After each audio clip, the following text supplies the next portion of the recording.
Welcome, everyone, and thank you for joining us for today's webinar. My name is Teresa Fries, Senior Director of Marketing for SunGard's Insurance Business, and I will be your host for today's webinar, Information is Power. Leverage your data to make more informed investment accounting decisions. A little housekeeping as we begin. All lines have been placed on mute to minimize background noise. We're recording today's call, and you'll receive a link to access that recording next week. This presentation is expected to last for about 30 minutes and will incorporate 2 polling questions. Today's webinar does qualify you for a half an hour of CPE credit for those interested, so please respond to polling questions and also take the survey at the end of today's call, and I will also give you that password for CPE credit. As a reminder, we will have a few polling questions and a survey at the conclusion. Now, we do invite you to join the conversation on Twitter. That's at SG Insurance. We'll be tweeting about the webinar in real time and encourage you to join the conversation. That's at SG Insurance. And use the hashtag #IWork as you tweet about the conversation so that we can keep all of the conversations together. You can also follow us at any time by visiting www.twitter.com/SunGardInsurance. That's SG Insurance.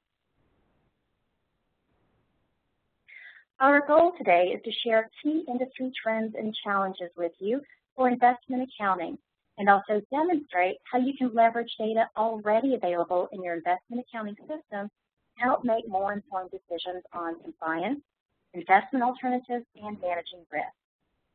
On the agenda today, we will start with a high-level overview of the industry. We'll then discuss the power that BI and analytics hold for business today. We'll then share with you current ways that we can help you tap into that power with a focus on our newest release, risk management. We'll then share a plan for helping you move forward in our next step. It's my pleasure to introduce our speaker today, John Vercellino, Vice President of Product Management for SunGard's Insurance Business in the Americas.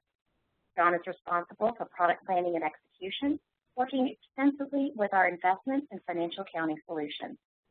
He also serves as our subject matter expert in these areas. Prior to joining SunGard in 1997, John worked at the Northern Trust Company for 17 years, where he held roles in information technology, information delivery, and institutional sales.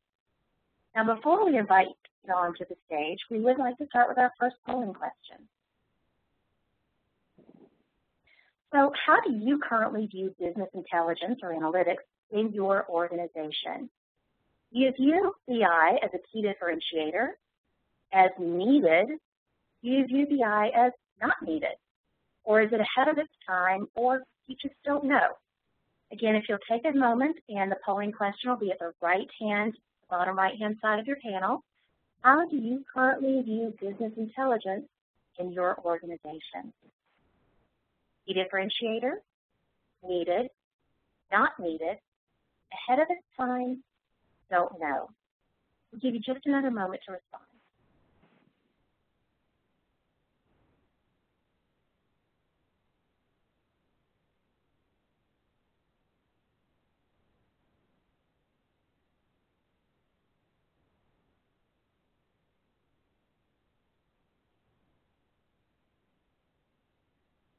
Okay, the polling question is tabulating. We should have those results in just a moment, and we will get started.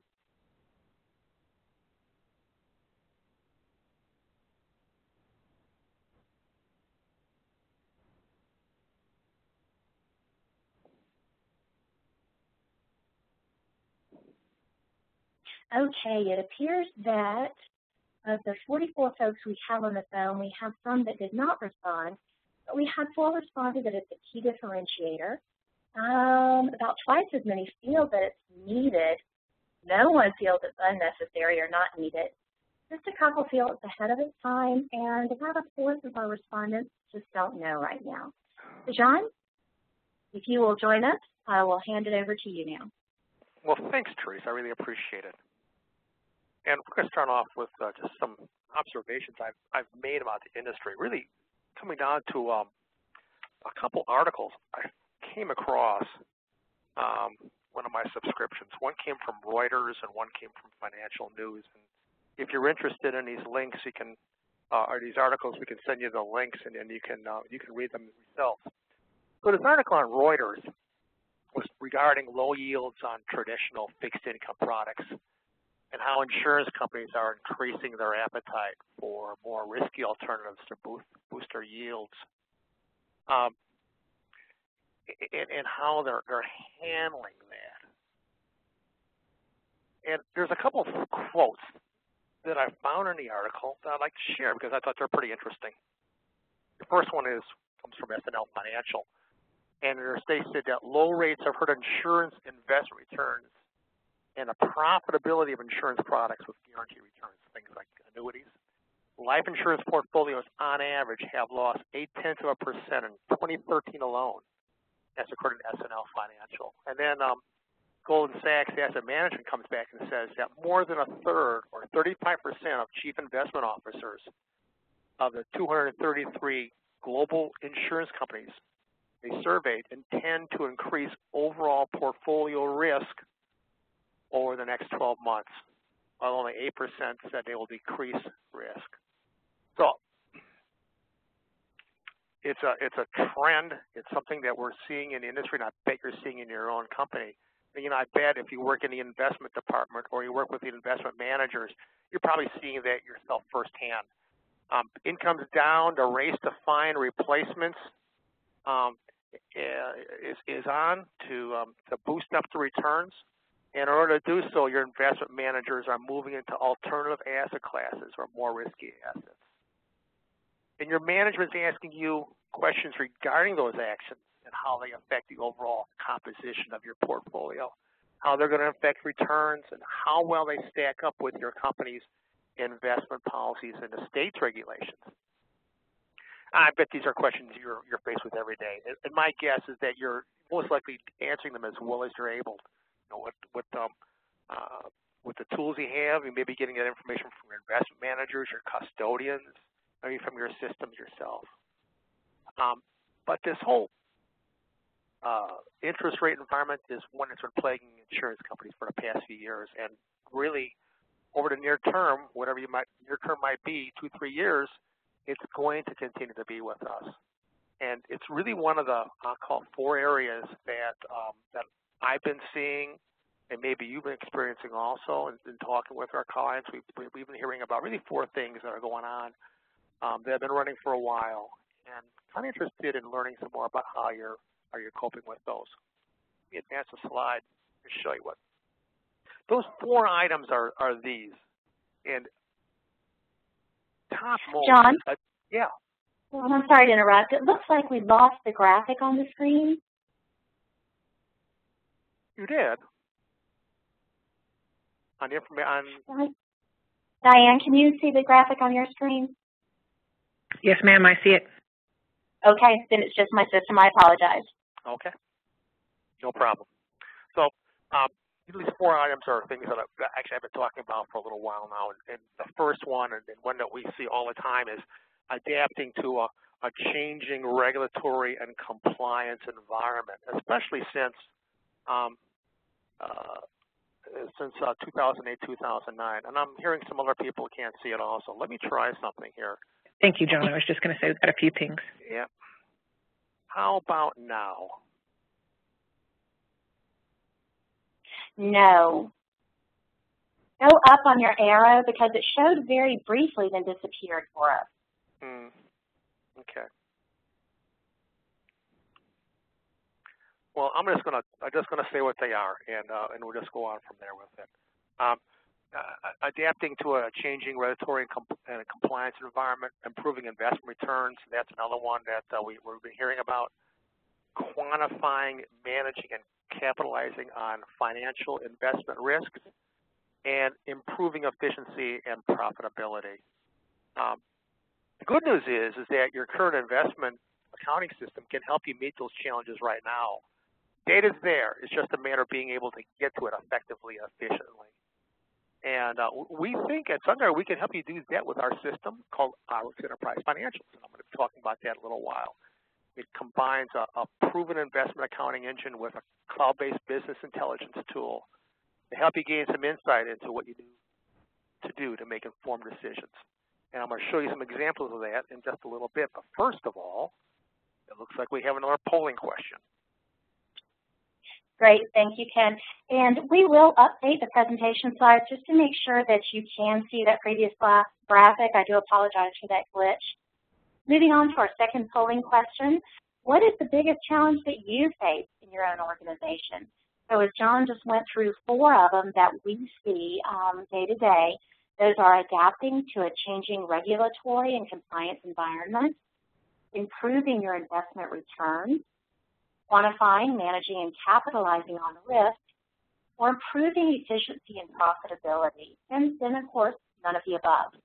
So of these 4, what is the biggest challenge you face in your own organization? Give you just a moment to respond.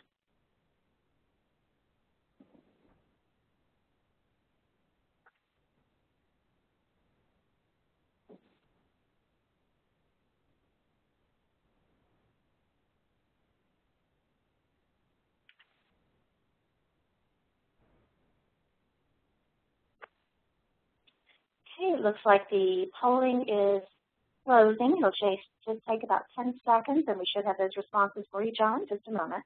Okay.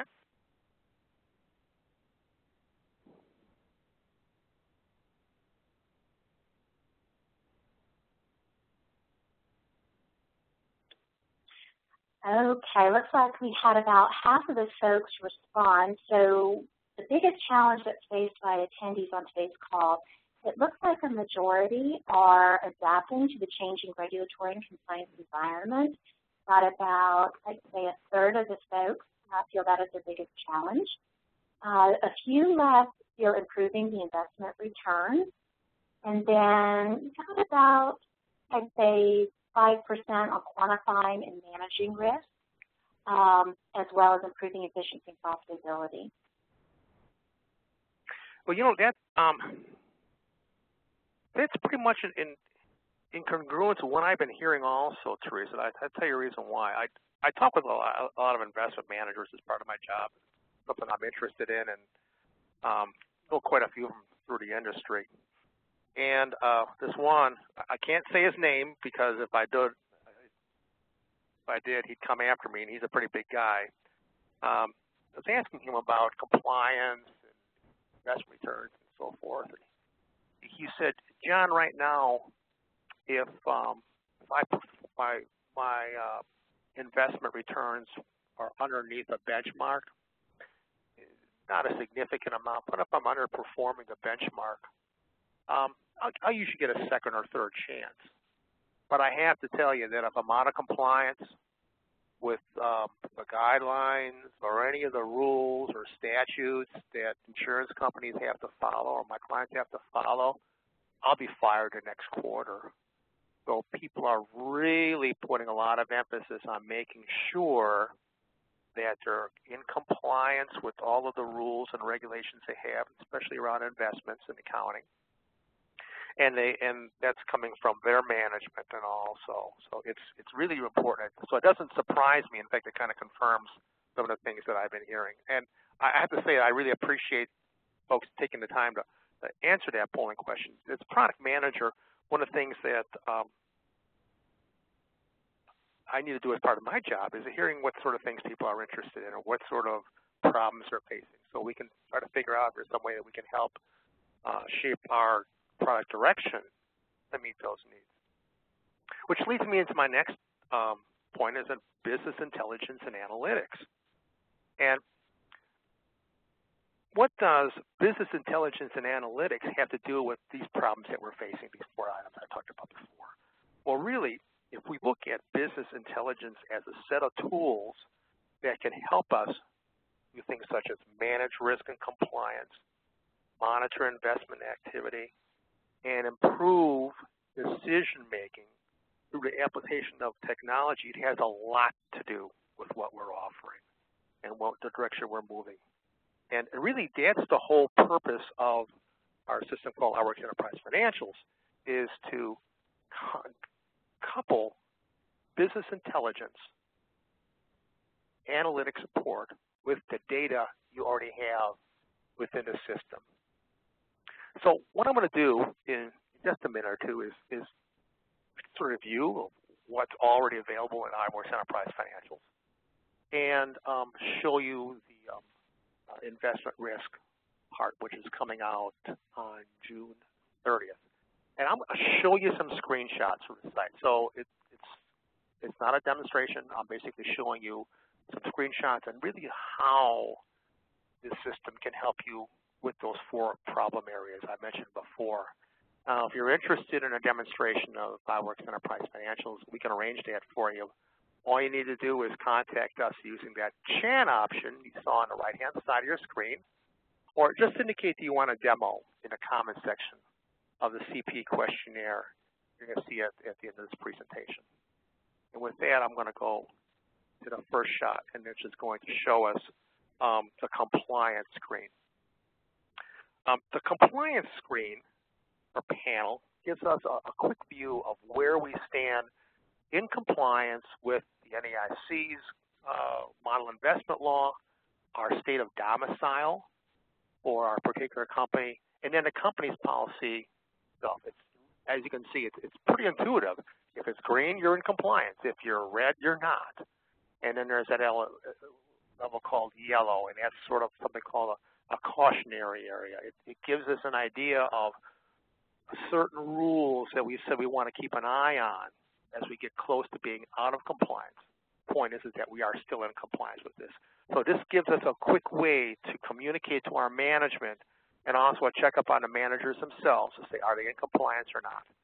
If we need more detail about a particular rule or rules that we see in the lower right-hand corner where it says rule details, we can click on those and get more information about this. People ask us then, well, how did you construct these rules, John? How did you get this information? 2 of my colleagues, a fellow named Dennis Liebar, who you probably know of, and his an associate in Pune, his name is Madhav Katapal, they went through every state's statutes to come up with the rules that involve investments. And what we did is we interpreted those rules and applied them as best we could to our system. The same thing with the NAIC's model investment law. We took the rules and basically translated them to apply against investments. Company compliance are your company policy guidelines. And same thing there, we can take those rules and then codify them into the system to perform those checks.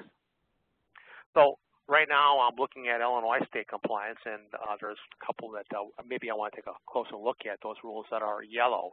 We can see that with that little yellow cautionary sign. If I want more information about them, I can click on that rule and get down into the detail behind this. And basically what I'm showing here is this. I'm showing a rule that says that I can't have more than 25% of my portfolio invested in domestic equities. And it's yellow because I said that I want to be notified whenever I'm above 20% of my portfolio, but still below the 25% limitation. And in the middle of the page, you can see where it says group by that I'm about just about 21% my portfolio is allocated to equities. So that tells me that I'm still in compliance, but I've crossed into that area where I want to be notified and so forth. So again, this is helping us keep a close look on what's going on with the manager's portfolio and how we might be able to get ahead of this if they start getting a little bit too close to being out of compliance. The second portion then is something called investment accounting. And what this is going to show us is it's going to show us our asset concentration, our portfolio holdings, our income compared on a year-to-year basis, and also not visible on this screen, but in a little bit, is cash flow information.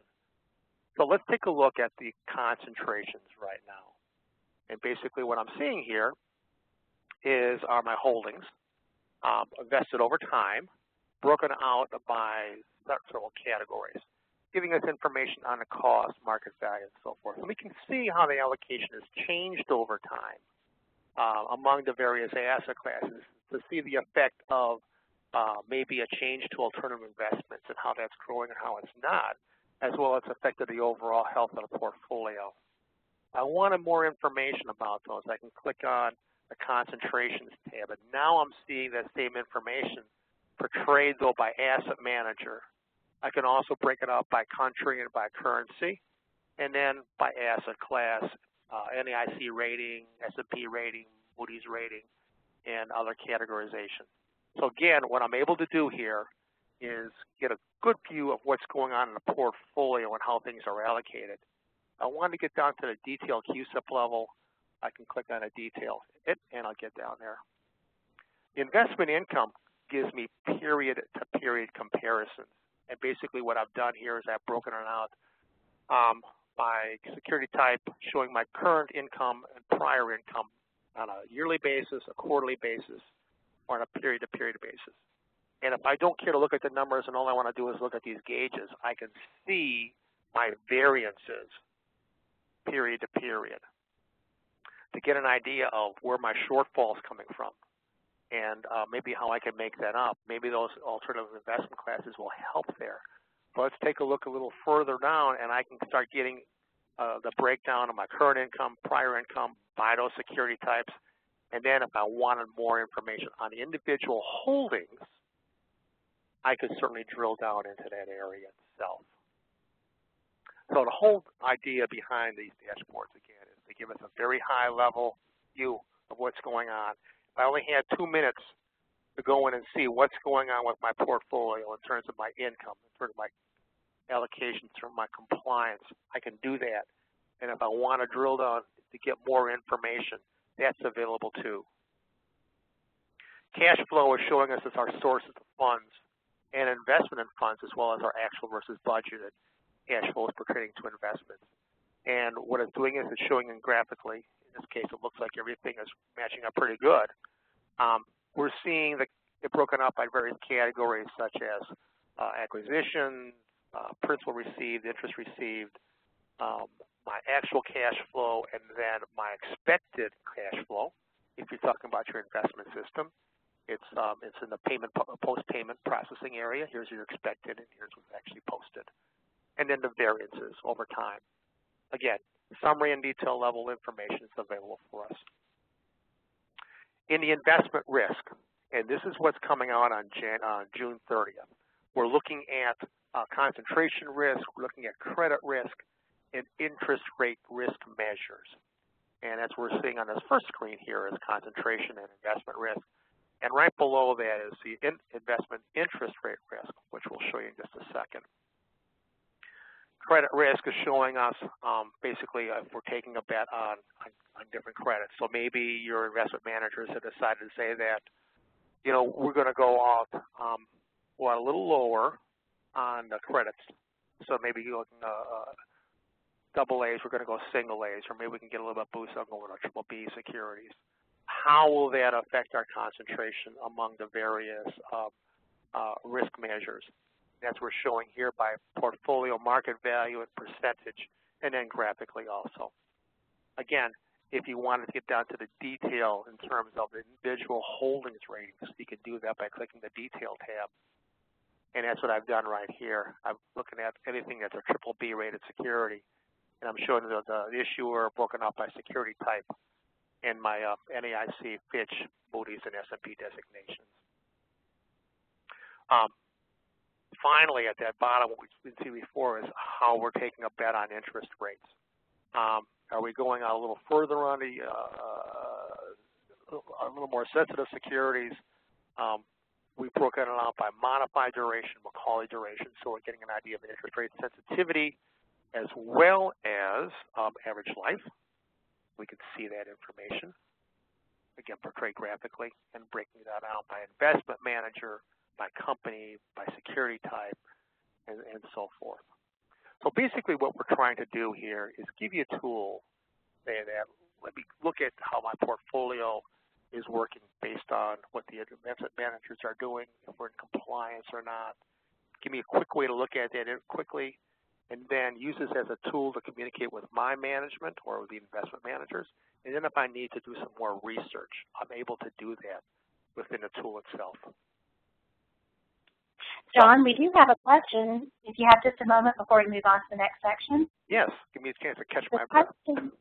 Okay, back on the compliance screen. The question was, when you say we'll be notified if we are out of compliance, does that mean that iWorks sends them an email notification?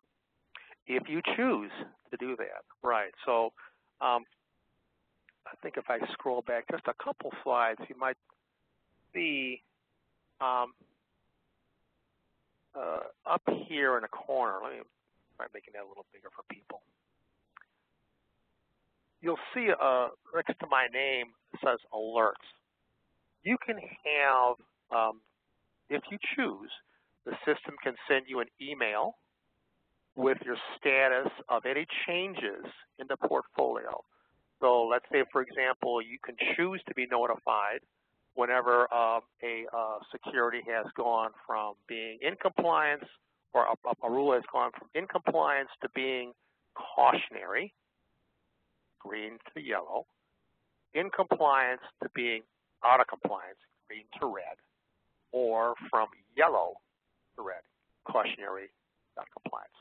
So you can set that to happen for you automatically, so you don't have to go into the system unless, for one reason only, you want to research that. An email might suffice for you. Thank you, John. Okay.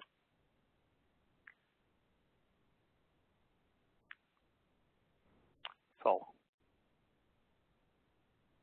we've gone through a few screenshots and dashboards and basically what did we observe and hopefully learn what the systems can do for us. And maybe what kind of decisions can these dashboards help facilitate? Well, I think for one is that we can certainly learn how the system can help us manage risk and ensure compliance. Getting an idea of what's held in a portfolio, the risk we're taking in terms of interest rate, credit, concentration, and so forth. It can obviously help us monitor investment activity. So we can start seeing the actions of the investment managers at a high level to see what effect it has on our cash flows as well as our income. And then finally, it can help us support informed decision making. Based on what we're seeing in the portfolio, the actions of the managers, and basically where we're having some shortfalls in terms of investment income, we can start making some decisions if maybe moving into an asset class that we haven't been for is something that's prudent. Also, it can also see, well, if we were to do that, what would happen to the portfolio itself? Will we still be in compliance? How is that going to affect our asset allocation plans and so forth? So it can help us make some decisions on what sort of actions we want to take in this environment. So, summing up now, where do you want to go from here? How can you start better leveraging your data? The data you have in the system right now, we'd suggest you start by taking a step back and assessing your current situation. By that I mean, take a review of your current processes for getting your reports ready for your management, board, investment committees. Take a look at the various databases, spreadsheets, and systems that you're using. What are you using right now? And can you, how are you pulling in information from those systems? And then taking to see if there's any gaps that are things that you're missing that you need to pull from it, and then consider how that information currently flows from your team to management, how often, when. I think by taking these steps, you should be able to get a good sense of how much time and energy you spend to pull all that information together. And my question would be then is, well, what if you cut that time down by 15, 20, 30%, 50% maybe? What if you just click a button and have that information available for you automatically? Remember, that was one of the challenges that I said earlier, is that insurance companies are looking for ways to make these processes more efficient. I think here's one that can help you with that.